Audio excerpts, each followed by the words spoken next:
We are back. It's both of us, and it's live. We are Dynasty Saturday Night 5 Dynasty Fantasy Football Podcast for the Going for Two Live Network. Please make sure if you're listening on the Going for Two Live audio that you follow, review, rate, etc. And if you're here on any video platform, do those other things that feed the algorithm monster with the liking, the following, the commenting, the subscribing, the belling, the notificationing, and all that jazz. I'm Brian Ford, as always, here with my co-host, Josh Walker. Josh, how you doing?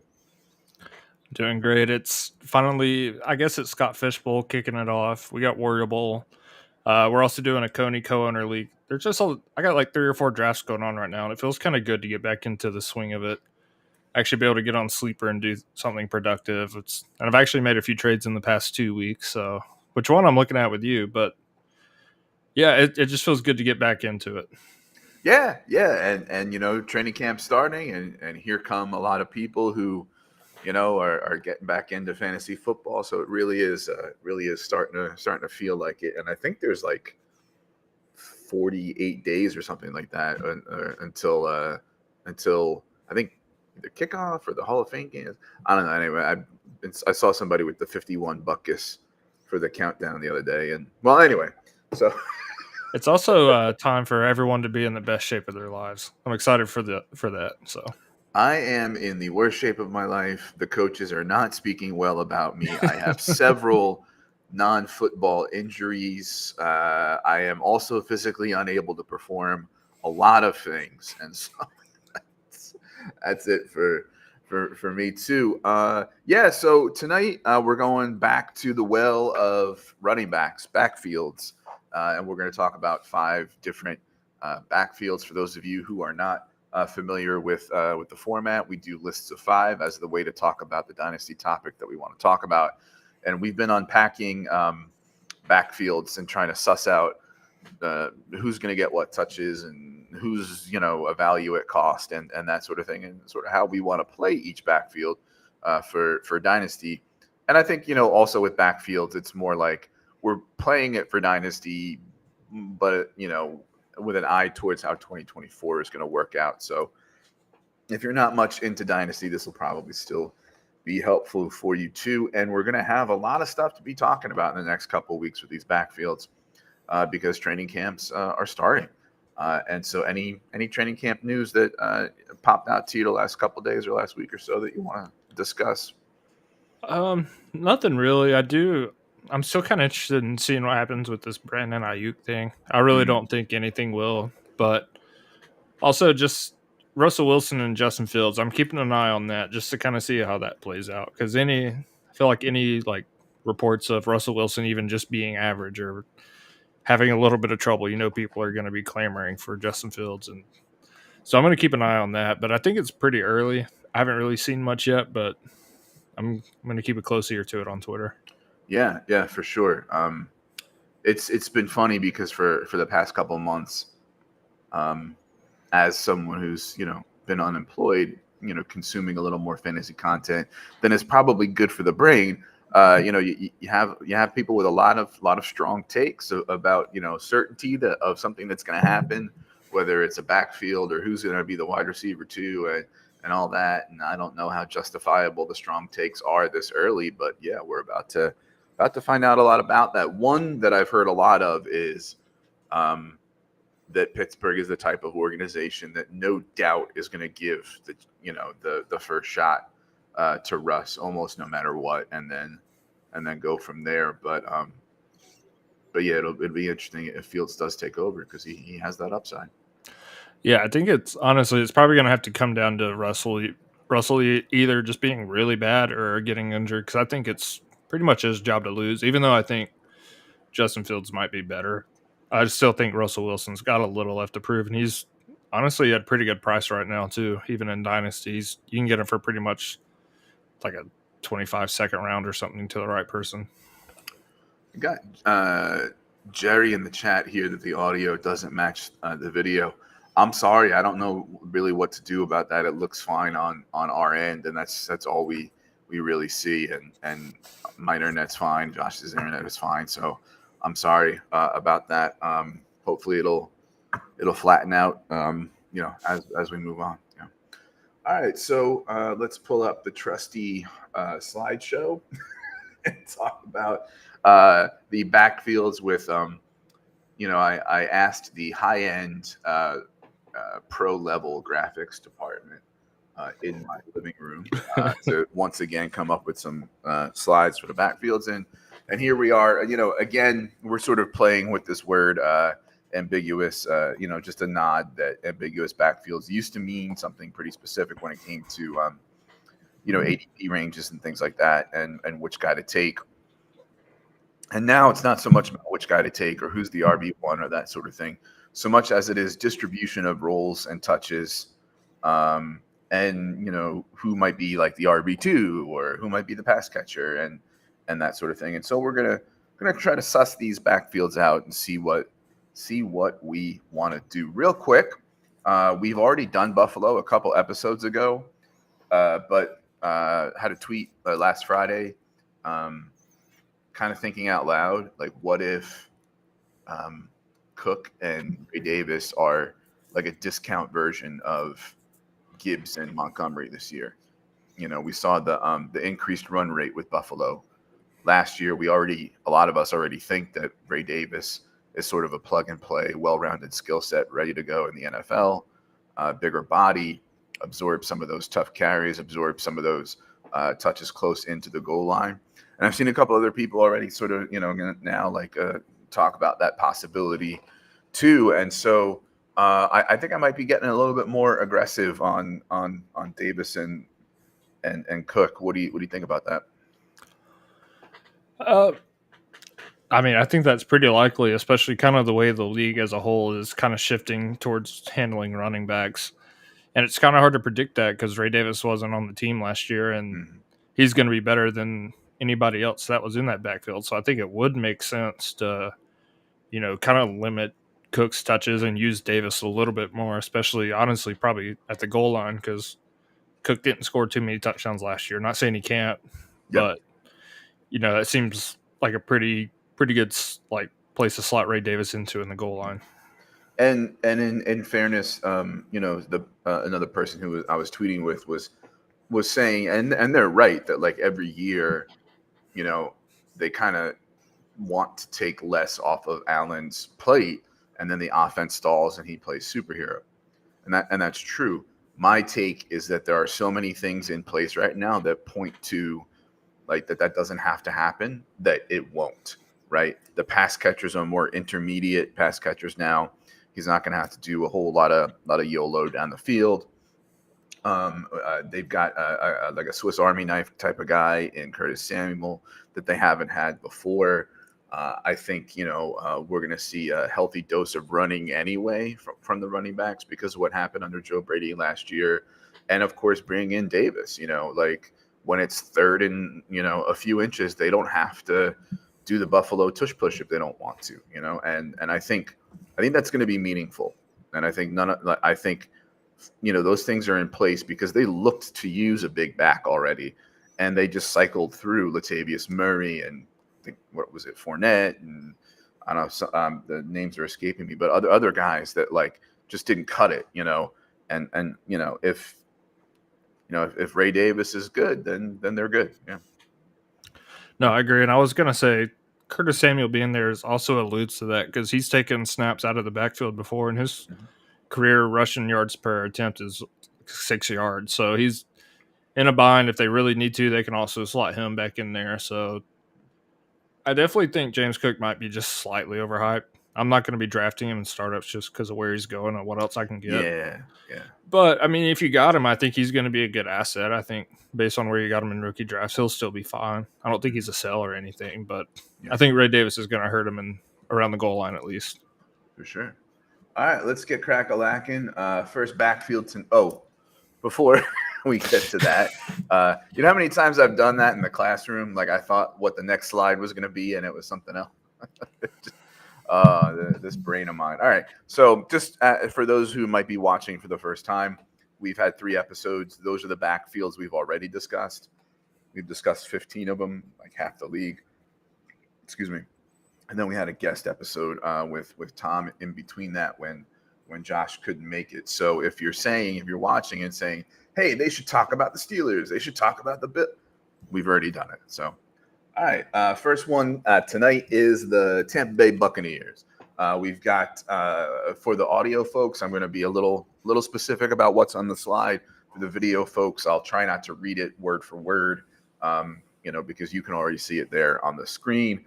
So Rachaad White is 25 years old. He's got a rookie deal through 2025, going for 2 composite rank of 14. Same for KTC, for Fantasy Calc RB13, and for Dynasty Data Labs RB13.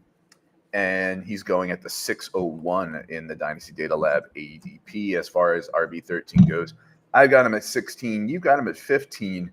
I've been playing around with resorting and actually concentrating on my overall rankings, my Superflex rankings, and I've got him at the 812.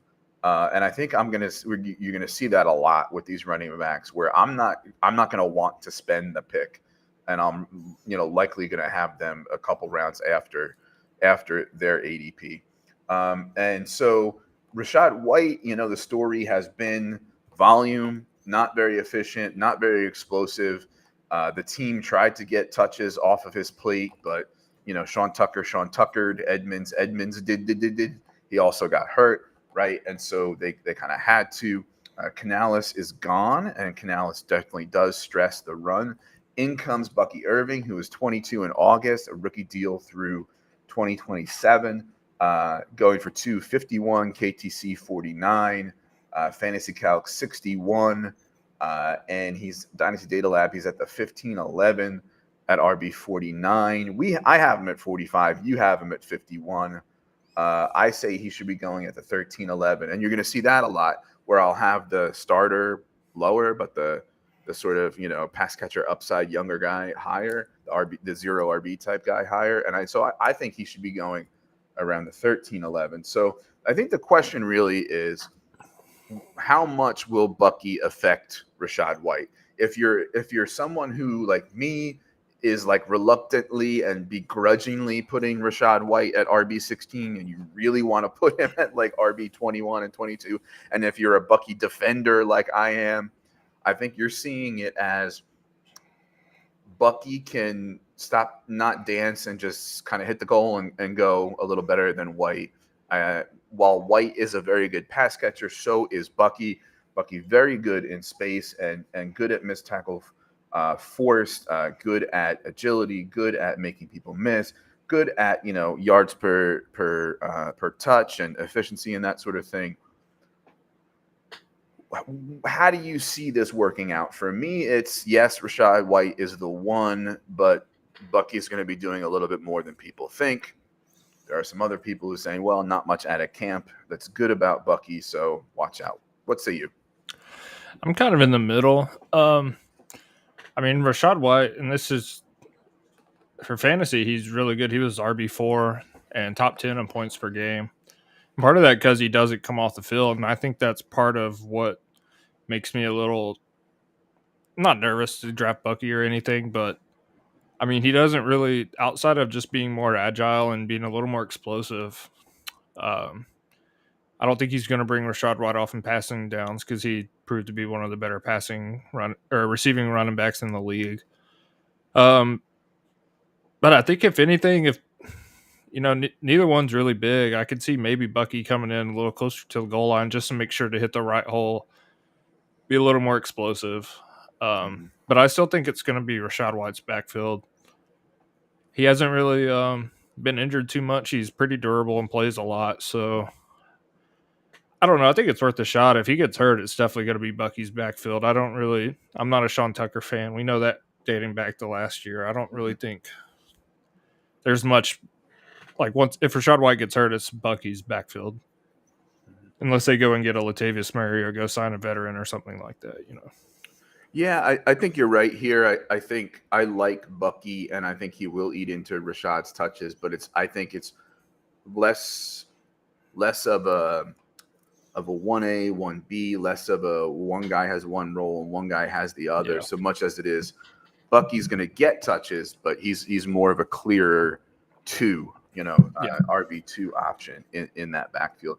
Which I like Bucky. There's a there, and I don't know. I'm hoping that maybe the new offensive coordinator there um, says, hey, let's try Bucky. He's better than Edmonds and Tucker and all that. But so let's talk about the cost. Rashad White going at um, ADP of 601 in startups.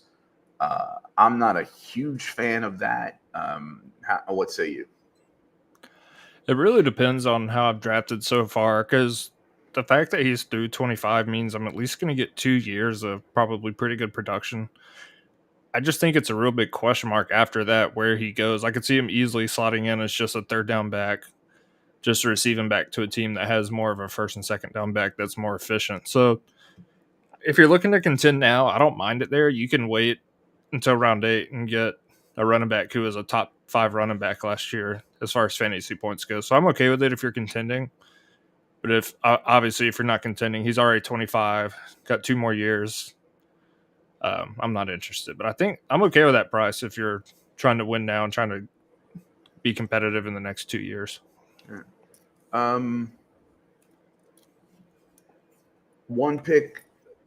Okay, we'll play the game of his ADP neighbors.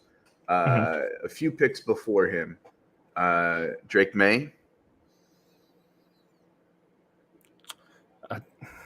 I don't know. I'm not too sure. I'd probably take Drake May just super flex just because of his age. JJ McCarthy. Yeah, I'd take the quarterback still over a running back. Fellow running backs, Walker and Jacobs. I would take both of them over Rashad White. Interesting. Okay. I think I have Jacobs lower than White. I think you're a lot higher on Jacobs than I am this year. Yeah, I've been kind of opening my idea to the fact that Marshawn Lloyd might just listen to how the coaches talk about him. It's pretty early, but I think he's going to get more touches than people might expect him to. Yeah, I agree, which is I think one reason why I have Jacobs lower. I think there's a non-zero chance that Jacobs, after I don't know however many weeks, his role really shrinks closer to what we might see from AJ Dillon, and that Marshawn Lloyd becomes the sort of more Aaron Jonesy type player there. The thing that makes me hesitate to put them as close together in my rankings as I might otherwise is there's also a non-zero chance that Marshawn Lloyd, with his bonehead plays, plays his way into not a lot of touches and being on the bench. So yeah, that's what I was gonna say. There's a chance where he either not takes over, but it's like a 1A 1B, or he could just be benched, kind of like Tank Bigsby was towards the end of the year, just from hurting the team. And so one pick before Rashad White is our friend, Tank Dell. Yeah, I'm going to take Tank Dell. I think it's just the fact of the running back position, him being 25, and you're only getting 2 years. You can get a lot more years of production out of Tank Dell and May McCarthy. And then right after him, Pickens and Higgins. I would take Rashad White over Higgins. Just something about T. Higgins just kind of I've just avoided him almost since his rookie or sophomore year, and I've not been upset that I've kind of faded him. It's just injuries, contract issues, just things that it just never seems to come together consistently. So I think I'd take Rashad White, who has been consistent. Yeah, I think Higgins But is Pickens, one of those, I'll take Pickens. I think Higgins is one of those guys where it's like, okay, if he becomes a one somewhere else, is that a good thing? Is him being the one on an offense, and it obviously depends on the team, as good as him being the 2 on a Joe Burrow Cincinnati offense? I don't know that it is, because I don't know that he's as good as some people think he is.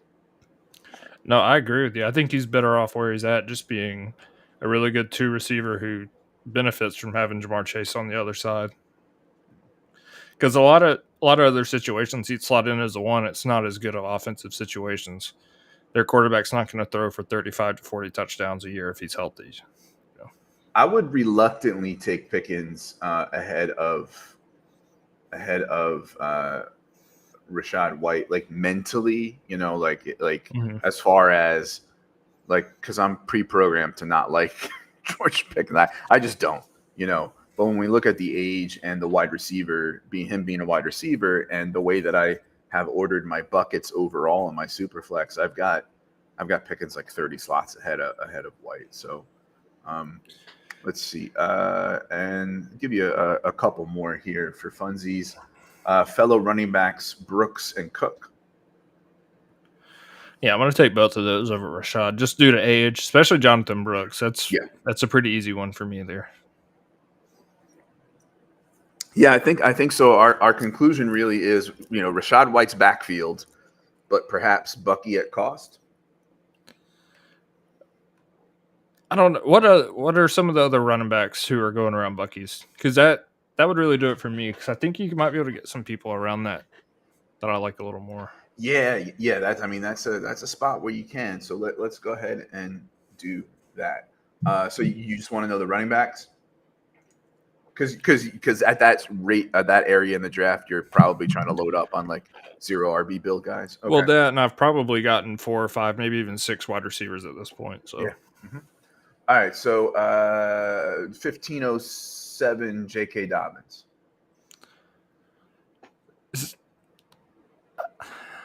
It'd probably be smarter to go for the 22-year-old, but I would be tempted to go for J.K. Dobbins. But there's a lot better chance that pick is absolutely wasted just because of his injuries and stuff. Yeah, I'm pretty much Dobbins is pretty much off my board really at this point, unless I hear in camp something to convince me that he's going to be healthy and relevant. That's such a shame. I loved I know. him. Same. Yeah. It's tough. Chuba Hubbard. Honestly, I'll take Chuba Hubbard just because I think there will be volume. Even when Brooks comes back, they're going to ease him in just because, even right now, he's not really doing much.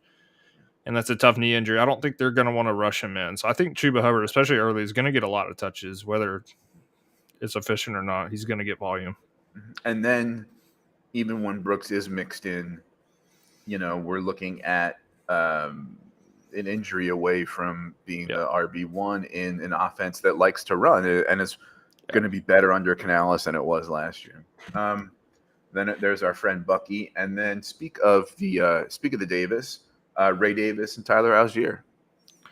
See, I'm going to take both of those, and the only reason is because I think Algier is one of the best handcuffs, and I don't draft people just for hoping the starter gets hurt. But if something happens to Bijan, he already proved as a rookie he can rush for 1,000 yards. I think he's one of the better handcuffs, so I'd take it.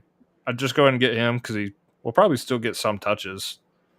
Yeah, I think we were talking about him last time we spoke about how, between a little bit of standalone and a lot of contingent, like he's going undervalued because people think like, oh, Arthur Smith gone, Bijan rocket emoji, and so ergo not much going on for Algier, but I don't think that's necessarily true.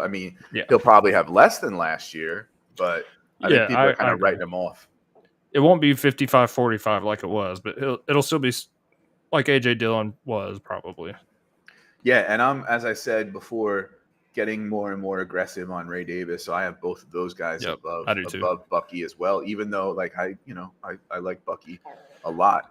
So, just off those, I'd probably rather take Rashad White even at cost, just because I like some of those other guys around there that I can get. Even where's Estime go? All right, let me do the search part here. Estime is also being, I think, undervalued. There's just so much murkiness in that backfield at the moment. Hold on a sec. I hit the wrong thing. Excuse me. So we're looking at the 1702 at RB58, Baldrick Estime. Look, I know I'm higher on Estime, but I'd rather have Estime than Bucky Irving. I'm not there yet. I want to be, but I'm not there yet. That's fair. And I'm just kind of standing on my laurels here and just, Yeah. this year I do honestly, Javonte Williams is at a pretty good price too. You can get him, like him and Rashad White as my two starting running backs. You're trying to win now. That's not bad because I think he's still going to get touches. But I think, especially after this year, I think it's SMA and Watson's backfield, like we talked about on the past episodes. Before we move on to the next backfield, Chase Edmonds, he's 29. He's a UFA after this year. I don't see much here. I think pretty much everybody thinks Irving is the 2. But interestingly, I have him at 74 and you have him at 102. I mean, at that point, the difference between 74 and 102 isn't as big as the difference between other 28 stretches that are higher on the board. I don't know. I have this sneaky feeling that they re-signed him and they are trying to get touches off of White's plate. So, so I'm just kind of maybe hedging there. Yeah. A lot of that spot, honestly, I've been burned by Chase Edmonds so many times in the past that, it's going to come through on his 29, age 29 season. I'd rather take a shot on Tucker. You can tell by the rankings. I have Tucker 93, Edmonds 102. I'm not a huge Tucker fan, but he's younger. He's definitely more explosive. So I think I'd rather take a shot there if I'm taking a gamble on the third. And this is the time of year where I love playing what if. What if, Tucker's prep and development was so slowed down by this heart thing and not being drafted and et cetera, et cetera. And what if he's okay now? You know what I mean? He's all caught up to speed. He's got a normal off season, right? And what if he's the guy? What if he's the guy to have behind Rashad White, right? So yeah, I'd rather take that bet, I think, just for the upside. All right, next is Cleveland Browns. This is going to be a really interesting conversation when it comes to the Chubber. We have Jerome Ford. He's 25 in September. His rookie deal runs through 2025. Going for 2 is RB 38, KTC 40, 43 for Fantasy Calc, DDL ADP of 1308, and RB 43 in the DDL ADP. I have him at 33, and you have him at 48. And let's see here. I have him going where he maybe a round ahead of where he is in ADP. Interestingly, with Chubb, who's 29 in December and a UFA after this season, I personally he's off my board the same way with Dobbins is until I'm told otherwise. And so the ranks for him are 46, 37, 32, 34. You have him at 35. I have him at 81. So do you want to start there? And then maybe we can talk about Ford because maybe one rolls from the other. 29 in December, second catastrophic knee injury. I'm okay being out on this one. No, that's fair. And, I might be a little bit high on him, but just, this is also interesting to talk about because there is a video of him already squatting 400, 500 pounds, which that does nothing for me. That had nothing to do with my ranking. Because I still want to see what he can do when he's just switching, cutting back and forth, doing agility things, accelerating, slowing down. I think that's more will tell you where he's at with coming off his injury. But it's just me taking a bet on the talent that there is because he was, in my opinion, the best running back when he's healthy, just pure running back. So I think when he comes back, this year might be a little slow, but I think you can still get a year or two out of him. But this also could blow up in my face and, he could be done after this year, given that he's 29. This is the second knee injury he's had. But, I've seen other people come back from similar things. So I'm willing to take the shot on him. His ADP is at 23. Is that his ADP? 23? No, that's my ADP. His Dynasty Data Lab is 1112 at RB 34. I don't know if I'll really be drafting him too much. He might be more someone I try and pick up through trades, which might be a little harder now after that video. I've seen a lot of tweets about him, which might just be people being bored. Yeah. But they do also still have Pierre Strong, Foreman. Those are also guys that I think will get touches. So I think it's going to be a slow start if you have Chubb. I wouldn't expect him to really do too much early on in the year. So Foreman's interesting because we both have him at 72, yet we're far apart on Ford. So my take is like, okay, so I think what might help the audience is when I have my tiers for my running backs, especially when it's the off season, I tend to have them more in like buckets of player type, right? So Ford's in a big tier of younger guys who are upside guys. There's zero RB guys. They're pass catcher guys. They're like contingent upside injury away guys, or like the 1B on their squad, right? So guys like the Marshawn Lloyds and Charb and Algier and that sort of thing. And Ford is in that tier just a little bit towards the top, partly because I think the difference in our Chubb, if you will, is that like I see right now basically Ford as the one with Foreman doing some short yardage and goal line and vulturing some TDs. And I know that Foreman is more of a big play upside than like a workhorse grinder. And so like I'm willing to cede those touches to Foreman, but I don't know a reason, not to have, faith in that Ford's gonna be the type of guy that you're gonna want on your team in the type of build that we like to do with RBs. So I mean, is him being 48 just a function of like where you have your Chubb right now as opposed to mine? A little bit. That's most of it, because I think early on he's definitely going to be the guy, and I think he'll have a lot of really good weeks early on in the year. But I like Pierre Strong, and I think he could come on if he comes out, because I think he was hurt a lot of last year, and they signed him coming off injury, if I'm not mistaken. So I don't think he really was able to get his legs under him with the new team. So I think he's going to come in some more and come in for some third down work, especially. But I do like Ford. He's also a good big play guy. I just think once Chubb comes back and gets his feeding, he's just going to step right back in just because he's earned it. Yeah. Interesting you bring up Strong, a player who, I think is better than his low usage so far in his career might reflect. Yep. Excuse me. And so I think they traded New England for him. Yeah. So if there is a dark horse in this backfield, it might be him. So, to sum things up, I think I have more faith in Ford, and the idea that Chubb is like off my board, whereas you're looking at Ford more as like a 1B and an ancillary guy, and that if Chubb is healthy, he's Chubb. Yeah. Okay. Yeah, that's me banking on Chubb coming back, and because I think he's I just have a weird feeling. It's kind of a gut feeling that he's just going to come back, and even if he's not as efficient, he was so efficient that even coming and taking a step back is still going to be really good for fantasy. Yeah.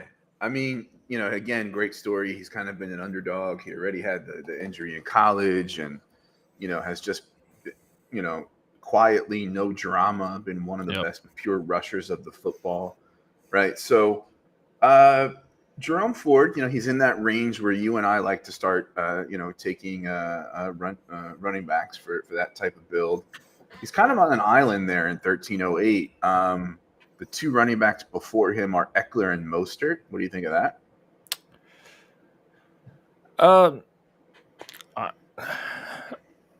I think I'd take Mostert. I'm pretty much out on Eckler, but I think I'd take Mostert just because I think you can still get a year or two out of him. They re-signed him.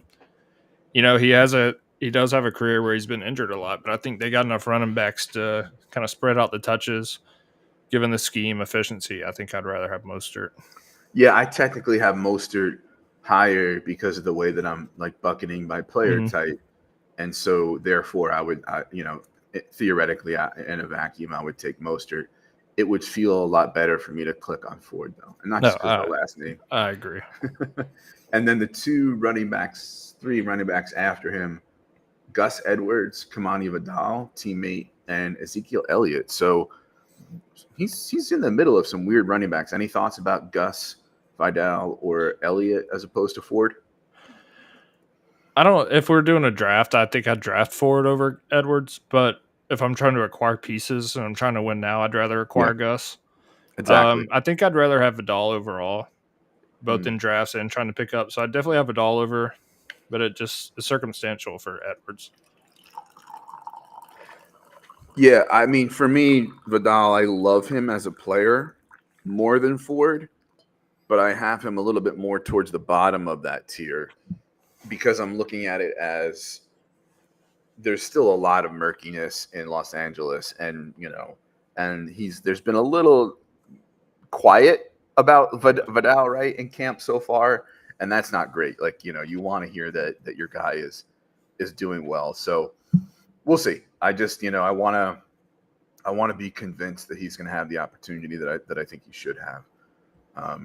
Yeah. All right. Let's see. I don't think anything really kind of. Oh yeah, they did bring in Naheem Hines. Uh, he had, I think, a really really bad injury, right? So, Yeah. we're looking at he's usually like pass catcher, special teams.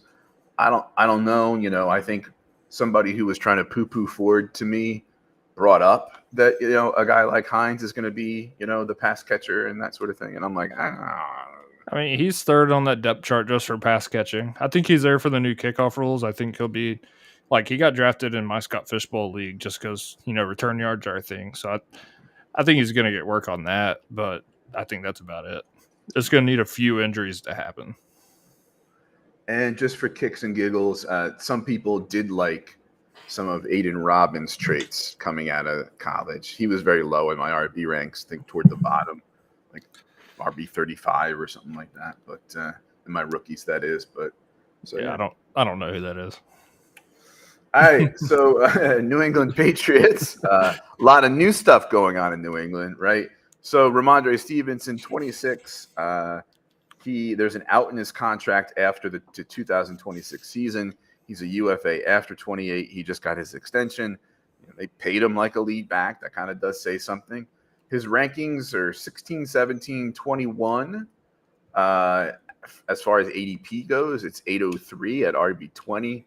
I have him at 21. You have him at 17, a little bit more in line with the market. I have him going 2 rounds later in a startup than he is now. Then there's Antonio Gibson, also 26. He has an out in the contract after this season and will be a UFA after 2026. His rankings as a group going for 2 seems higher on him than the market at 48. KTC 61, Fantasy Calc 56. He's going at RB 58 off the board in startups at the 1702. I have him at 49. You have him at 53. So they paid Stevenson like a lead back. I have faith in him as far as the fact that I've been a Ramondre guy since he came out of college. When a lot of people didn't know who he was. I have him in 21, a little lower than you. He's in a tier for me of the tier above him is guys like Pacheco, Montgomery, Rashad White, and Jalen Warren. I think what we're looking at there is, aside from Monty, who's just in a really good running back usage situation in Detroit, I'm looking at White, Pacheco, and Warren as just younger, more explosive, and then Ramondre then is in a tier with more of the slightly older than that, more of the first and second down grinders with Javonte, Josh Jacobs, Najee Harris, Brian Robinson, and then Tony Pollard, who I think is going to have not really a grinder, but I think he's going to have a bounce back season. So I mean, theoretically, I could have him as high as 18 because he's in that tier. Last year he didn't get as the receiving work that he did in 2022. Ezekiel Elliott led the team in receptions, and so in comes Gibson. And I think the question then is, how much of the passing work is Gibson going to get? Is Gibson going to get a lot of it like he did on Washington last year, and like Zeke did last year in New England, even though there's a new offensive coordinator?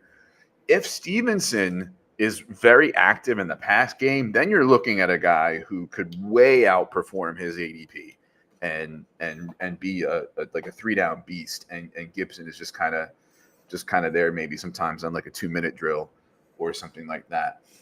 And behind them, there's only Kevin Harris and JaMychal Hasty. So I wouldn't be too certain. And if I was like them going, if I had a backfield like theirs going into the season, if I was them, I would not feel good about that. Those are the two guys behind that. So I have Stevenson at 21. You have him at 17. And I have Gibson at 49, and you have him at 53. How do you see this backfield shaking out? This is one of the ones I'm kind of the least sure about. I mean, it's really hard to be sure about any of these because we're just, these are all hypotheticals technically. But I think given the contract situation and the fact that Stevenson has had 88 targets the year before last, I think he's going to be the first guy to get the touches. I think Gibson will get a lot of passing down work and maybe like drives towards the end of like the second half or towards the end of a game when they really need to run a hurry up offense. I think Gibson might be the guy there. But just to like put it in the way, I think it'll be like 2 drives for Stevenson, 1 drive for Gibson, and maybe just sprinkle in Gibson. So I think it's going to be Stevenson's backfield. I think they paid him for that. He's shown the ability to do that. But like you said, I'd rather have Jalen Warren, all those other guys you were talking about, especially Pacheco. I really like Pacheco, Rashad White. I'd rather have them over Stevenson just because of the age. Mm-hmm. But if all those guys are gone and you're trying to compete and you don't have a running back yet, I think he's still a really good, RB if you're waiting a while to draft one. So he's going to be productive. I think Gibson's still going to get a good bit of work. I think Gibson's been criminally underused in his career, and I hope that doesn't happen. And honestly, I think the Patriots are going to be kind of a sneaky offense, especially if Drake May comes in. They have a lot of pretty good rookie pass catchers, and if Kendrick Bourne's healthy, I think he's going to be the one. But I think this offense could be pretty good depending on the OC and if Drake May comes in. If Brissett's there, Stevenson will get a lot more work. But I think it's going to be a good offense. Yeah, I was going to bring up the offense. So we've got Alex Van Pelt as the offensive coordinator.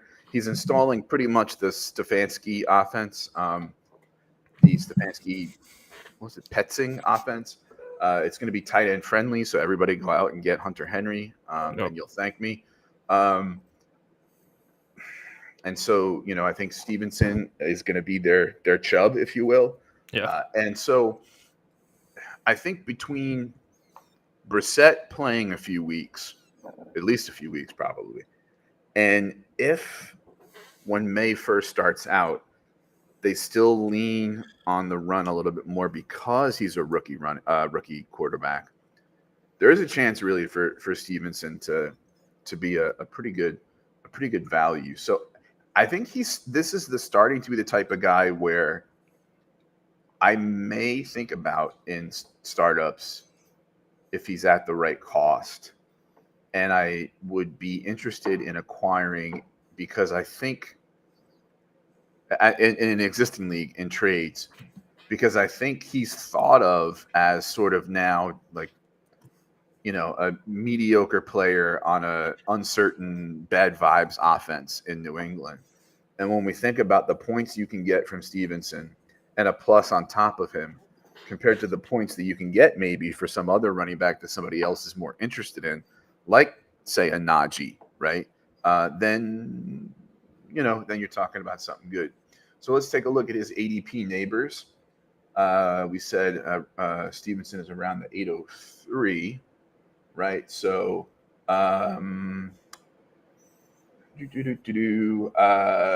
Baker Mayfield.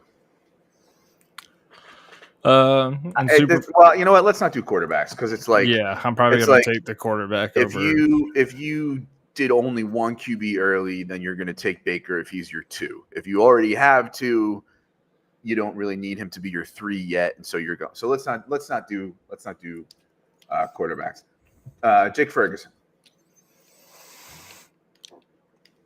If I've already got a tight end, I'd rather have Stevenson. If I haven't drafted a tight end, I'll take Ferguson because I think he's clearly the second option to CeeDee Lamb.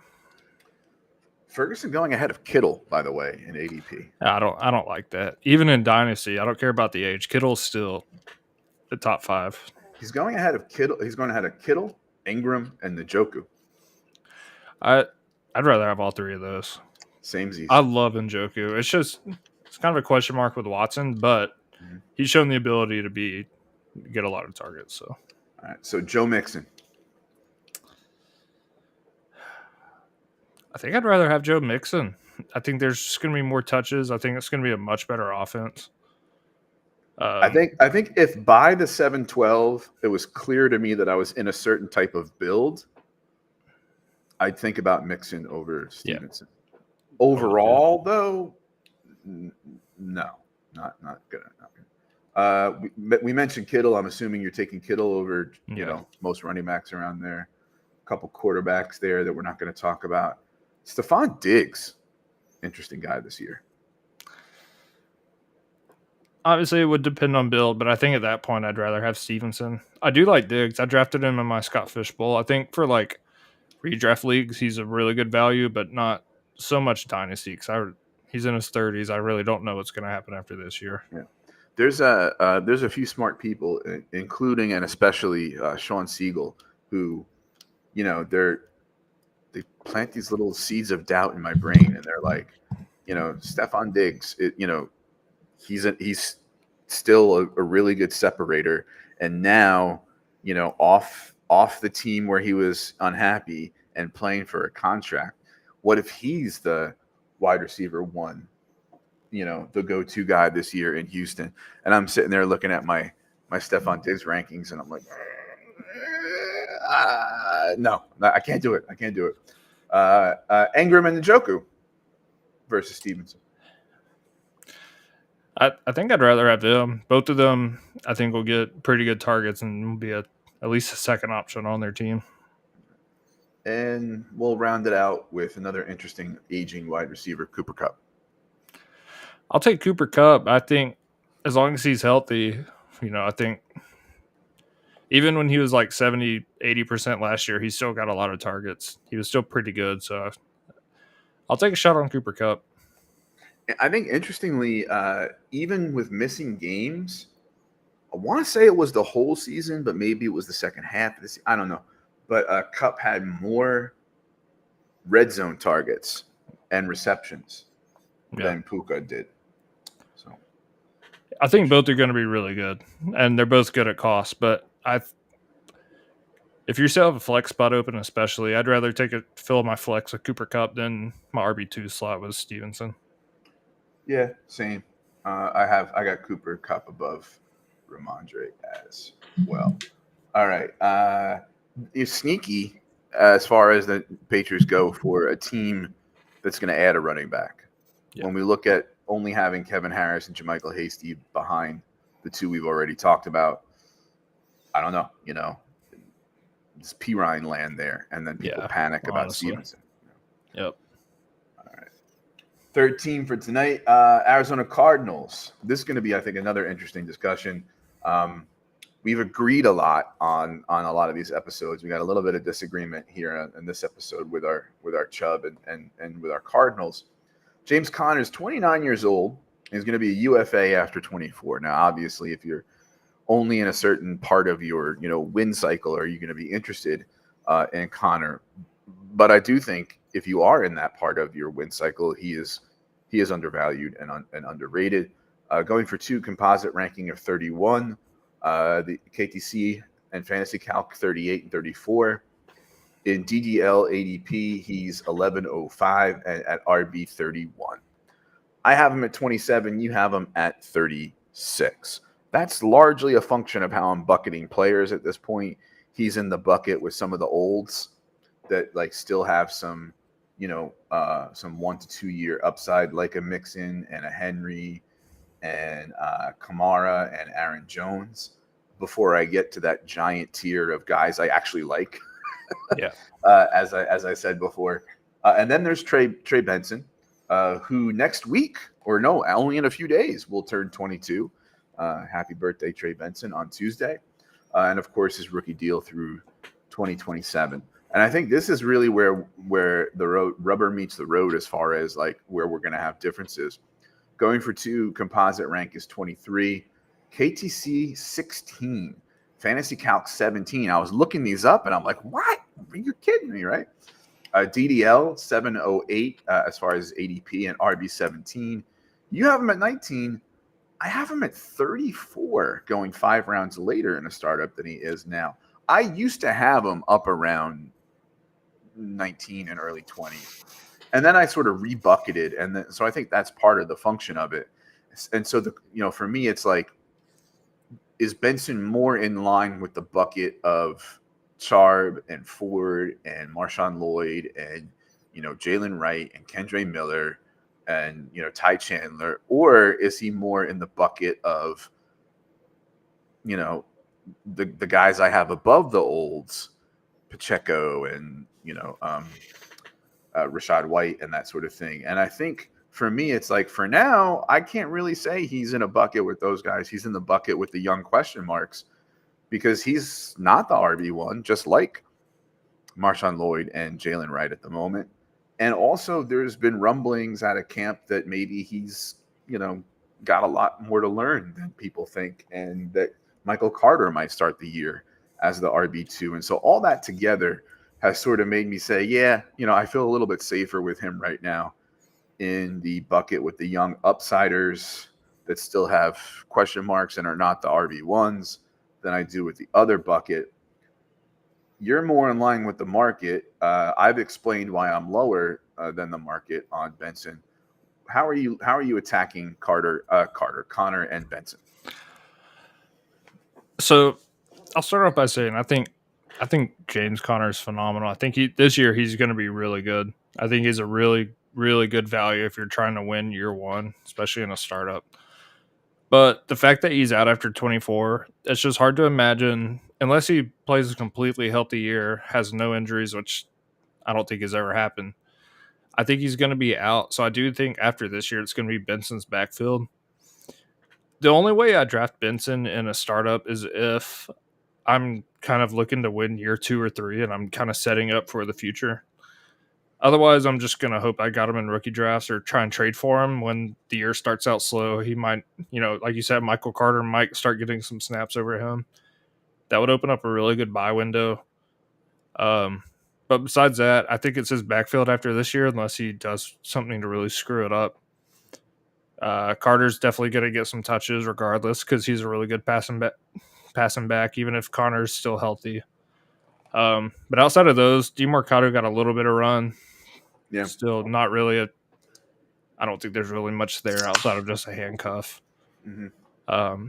But until Connor gets hurt, I think it's definitely going to be his backfield. He can catch, he can run, he can do it all. But just based on history, he's going to miss some games, probably 3 or 4. And I think that'll be Benson's chance to really step up and prove. So you want to try and get him before that happens if you want to acquire him.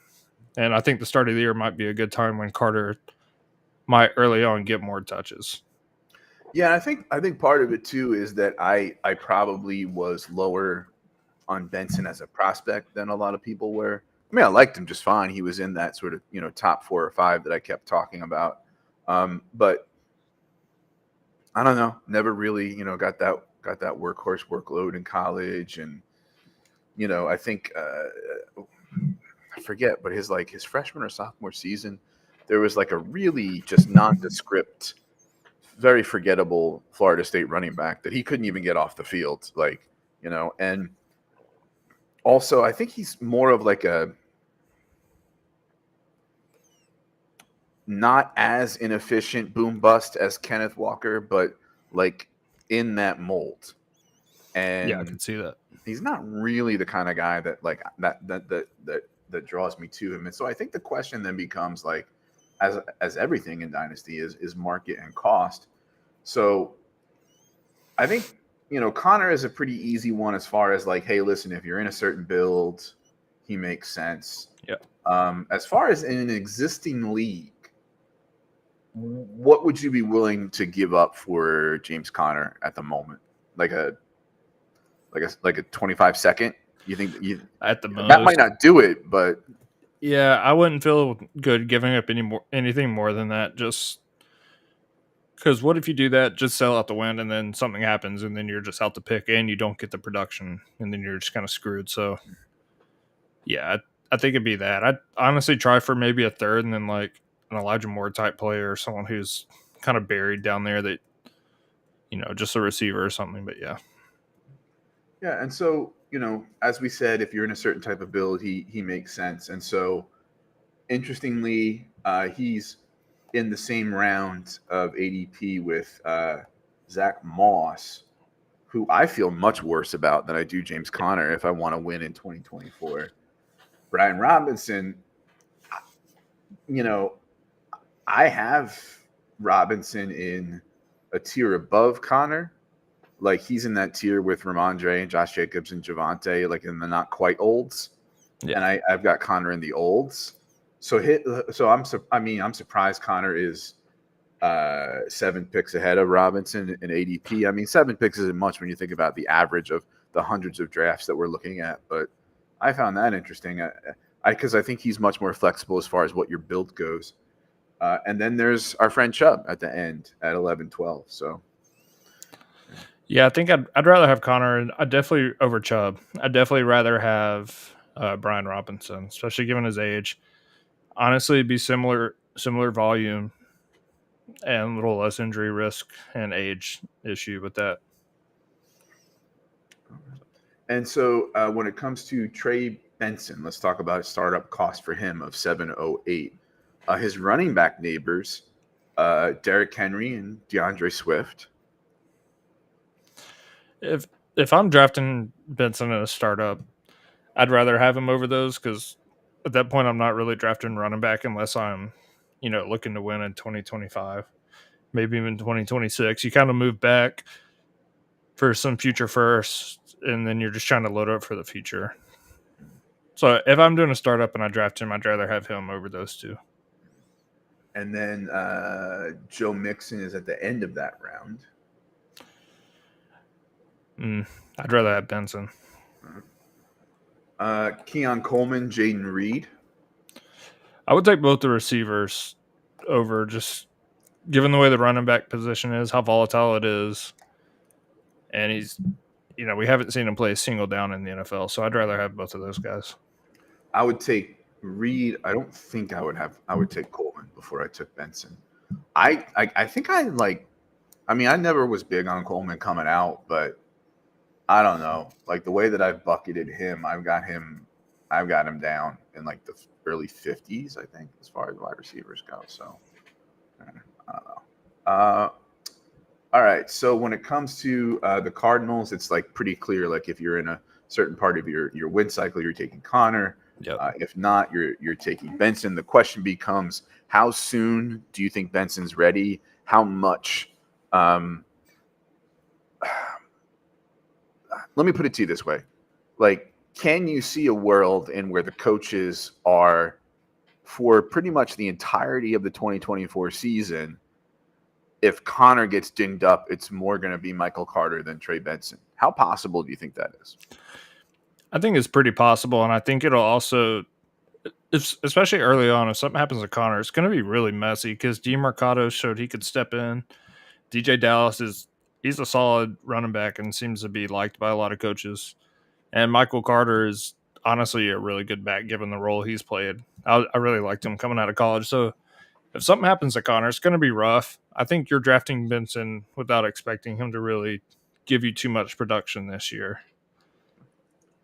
All right. And so the Bears, I was talking the other night, or last night really, on the PLP about Khalil Herbert, and I'm like, where? He's not going anywhere. And so look at this slide.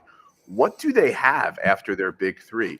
They're already at the point where I'm putting guys in italics that we don't even talk about, because they're what do they call them? Non-playable characters or whatever, right? Like NPCs, yeah. Yeah, we've got Homer, Wheeler, and Blasingame. Folks, I don't think Khalil Herbert's going anywhere unless it's part of a trade that gets them a running back.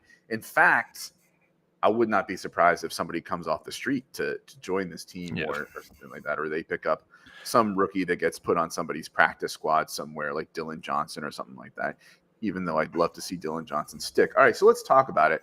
Swift. I loved Swift. I was a Swiftie. I was a Swifter. No, same. For a few years there, and it's just, he's just kind of proven to me. he's one of the guys that it's been easier to come off of because it's like, okay, you've shown us what you are. You've gone through, a couple teams that you're a between the 20s guy. We love you as a pass catcher, but you're not a great route runner. You're not doing much at the goal line, and you have some efficiency because you're fast to the hole, but you seem to not move on. Yet at the same time, right? The Bears made him like the first free agent signing of the cycle and gave him legitimate money. So he's 25, and there's an out in his contract after the 25 season. He's a UFA after 2026. Going for 2 composite ranking of 20, RB20, KTC 19, Fantasy Calc 19, Dynasty Data Lab 709, the RB 18. Seems a little rich for me. I've got him down at 29. I can't figure out what to do with DeAndre Swift. You got him at more in line with the market at 20. I'm having him go about 3 rounds later than he does in a startup. Roschon Johnson, shout out Jamie and all that. Like, I think I was right on Roschon as far as like what he is coming out and what he remains. But what he remains to me right now is still the best all-around running back on this team. I agree. And so he's 23 years old. He has his rookie deal through 26. He's down at 47, 51, and 49, going 9 rounds later than Swift in startups at the 16-11 at RB 55. We've got him pretty even. I've got him 43. You've got him 42. I think he's 3 rounds more valuable than he is in startups. And then finally, Khalil Herbert, who is already 26, and he's free agent after this season. He's down at 52 in our rankings, in KTC 60, 64 Fantasy Calc. DDL ADP of 1903 coming off the board at RB 66. I've got him at 52. You've got him at 47. So we're higher than the market, and I have him at 3 rounds higher than he is in startups. And so if you're somebody who says, leaving aside rookie running back and high octane offense, and Caleb is great, but there's also bust potential, 3 wide receivers, and leave out anything about the overall offense in the passing game. And if you just focus on this, if you're the type of person that says follow the money, they paid him like a real running back, they're going to use him, you're going to be high on Swift. And it seems like the market is. It's more of like a who else is going to be the one. When I look at it, I see Roschon Johnson as a guy who is better pass blocker, competent enough receiver, better between the tackles and short yardage and goal line. And so therefore is, I think, the back to have, especially at cost. And I see Khalil Herbert as the best pure rusher on the team. And so the signing really doesn't make sense to me. And that's why I'm having a little bit of trouble getting with the market on his rankings. Like, I have him and Zamir White as they're like traps to me. They're trap running backs this year. And I've got them valued in with the olds, with Henry Mixon, Aaron Jones, Connor, Kamara, and Raheem Mostert, because I don't think they're as good as the guys above them, but they seem to be more of the 1As than the guys below them, the Charbs and the Marshawn Lloyds and that sort of thing. So it's like, I'm even reluctantly putting him at 29. I think Roschon's the guy to have at cost. What say you of the Chicago backfield? I agree. The only reason I have Swift ranked at 20 is because I think Swift is at his best when he's not the only guy that's going to get out there. Like last year with the Eagles, he was good early on, but as he got more touches, it seems like he got wore down. His efficiency really dropped. And I think this backfield is one where all 3 of these guys are going to get a lot of touches. And given that at cost, I would rather have Roschon or Khalil Herbert, like you said. But I do think the way they signed Swift and the way they talked about him, I think he's going to get a lot of touches. And I think he's at his best when he's not the guy. Like early downs, you can run Roschon, you can run Herbert, you can bring Swift in for a drive. You can use Swift and Roschon or Herbert out there at the same time and move Swift around. So I think they're going to get creative with it. The offense is going to be really good. Even if Caleb Williams is just like average for a rookie, given the weapons, it's going to be hard for. I don't see that offense just being bad. Yeah. And the run game's going to benefit from that.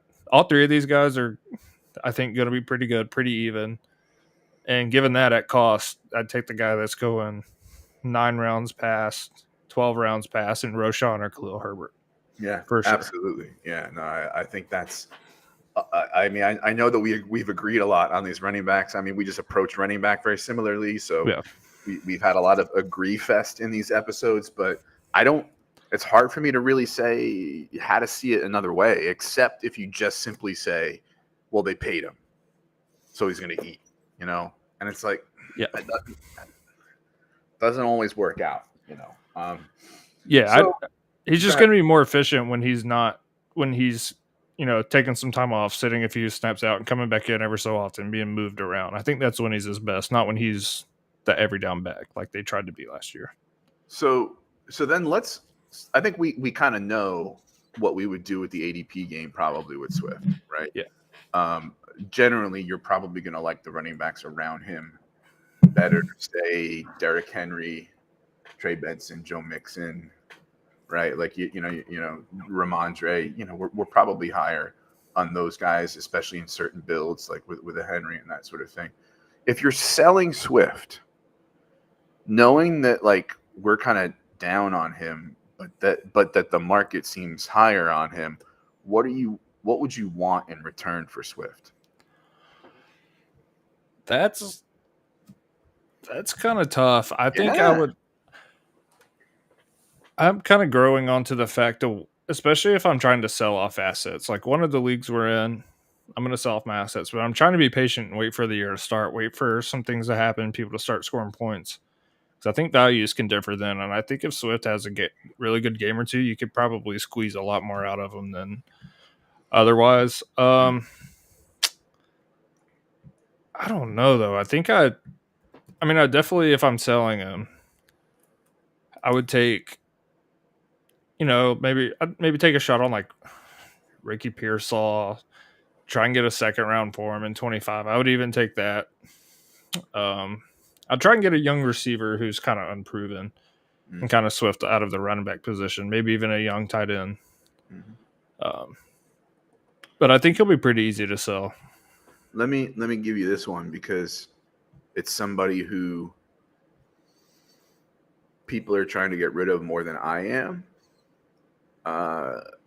Would you take JMO straight up for Swift?